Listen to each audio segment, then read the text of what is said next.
Today we are going to continue with the Poor Man's Prusa Part 5. We are going to continue with the frame. In the meantime, I have ordered some fasteners that I'm going to need during this build. I also need to add some T-nuts in order to get also the feet and some other stuff installed, like the power supply unit that is going to sit on the right hand side on the back side of the printer, so giving also the frame for the Z-axis more stability. In order to do that, I need to remove some screws, take the front and the back plate off, so that I'm able to put those T-nuts in there. And since I'm at it, I can do that on all places. So let's go and continue with that, and then we are going to continue with the rest of the frame. Let's get started.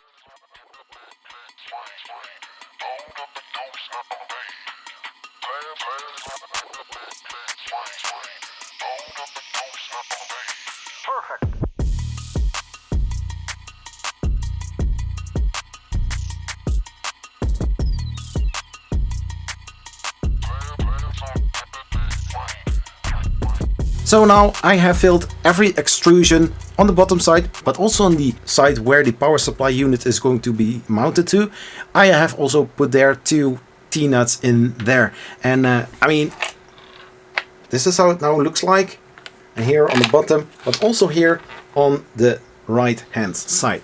It is all looking amazing. And while I was, taking these out, I exchanged them for these, and now it looks even more realistic to a Prusa, but I call it the Poor Man's Prusa. Like mentioned in the part 4 of the frame build, I also mentioned that the lead screws and also the smooth rods were not completely okay, and that I had to do some hammering and some hacksawing to get everything spot on. For example, for the lead screws, if you are going to use a normal stepper motor with a coupler for lead screws, of course, 5 mm for the shaft from the stepper motor, and then going to the T8, because there are T8 lead screws in there with a 4 start, if you just missed that. Creality and the 3 does have those as well, but those are longer, so you need to cut them down. From the coupler right over here till the top part is 300 mm or 30 centimeters.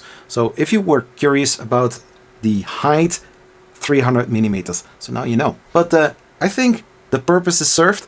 It's looking nice, and nobody can tell that this is a Poor Man's Prusa. Maybe if you are looking really close to it, you might see it. But hey, it's about the fun. It's the learning curve as well. For the power supply, I'm also going to talk a little bit about that, because I was 2 live streams ago, I was looking for a power supply that just mimics the power supply from the Prusa i3 MK3S. Those you can buy for like 50, 60, 70, 80 euros, and that is kind of expensive. I don't want to have a expensive man's Prusa. How's that called? Anyway, so I got a tip from somebody because I wanted to make it from scratch. But actually, the power supply that I have fits exactly inside of the base. There's a small part that I need to cut out, but I will do that later. I don't know if it is going to be in this video or another video. And I also have this very nice hole. So if I can put the power supply right over here, then I'm going to attach these wires and also the wires for the bat in a later stage, and then also the other wires from the power supply to the controller board, and it looks realistic. Since I have used M3 nuts on the backside of the frame, I also need to make a little cutout right over here. I already marked it, but if it is going to be needed, then I'm going to do that. You will see it in the next one. We will see. So let's continue. Let's continue with the Poor Man's Prusa, and let's have some fun.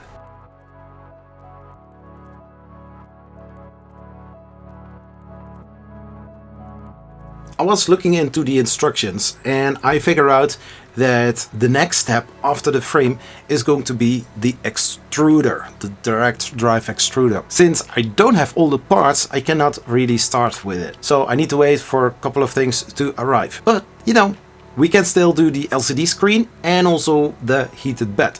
But I did notice that I also still had to install the feet. So that you saw already me doing. Now the printer is actually standing on its feet. And I was thinking like, okay, I printed the whole frame out of pad G. how strong would it be? I'm not going to stand on it, of course, but it's rigid. It's doing well. So that part covered. Let's continue with the installation of the LCD screen, and after that we are going to see what's next. Let's continue.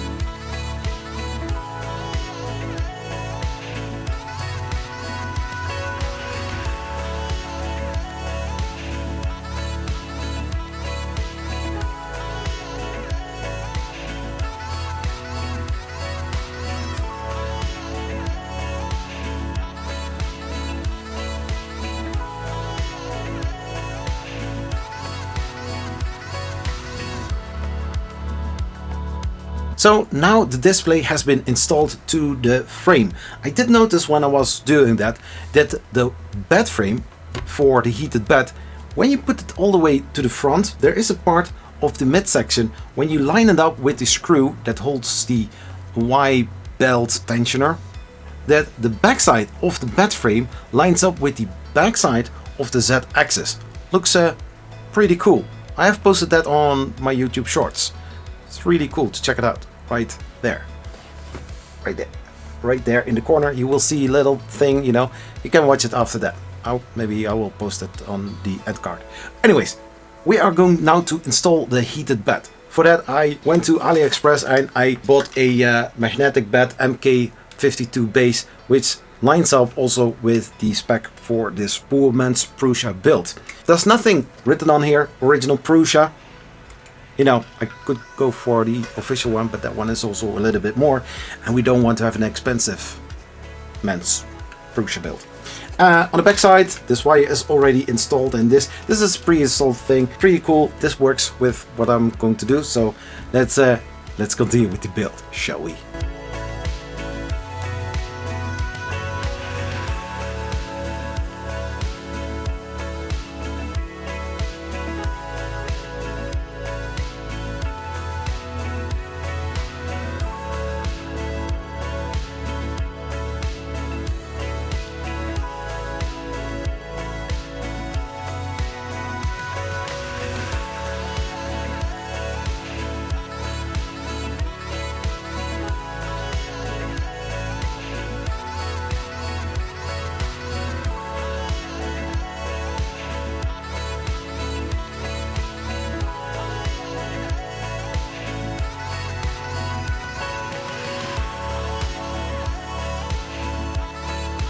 Yeah, that was part 5 of the poor man's Prusa build. I have added some T-nuts, I have installed the display, it is all wired, it's looking very nice, and of course I installed the heated bed. So far so good, and according to the instructions I also should install the power supply unit as well. I will need to do a little bit of things to the power supply unit in order to install it, but that I need to do in a later video because I need to do some little grinding and that makes a lot of noise.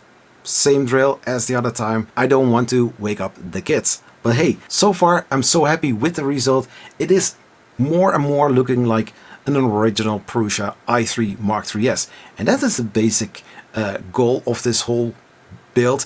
To go as low as possible in the budget and keep as close as possible to the original where I can. You know, printing is fun. But did you know that if you are going to run a 3D printing business and you want to make money out of your 3D prints, or a friend or somebody is asking you, hey, can you print this?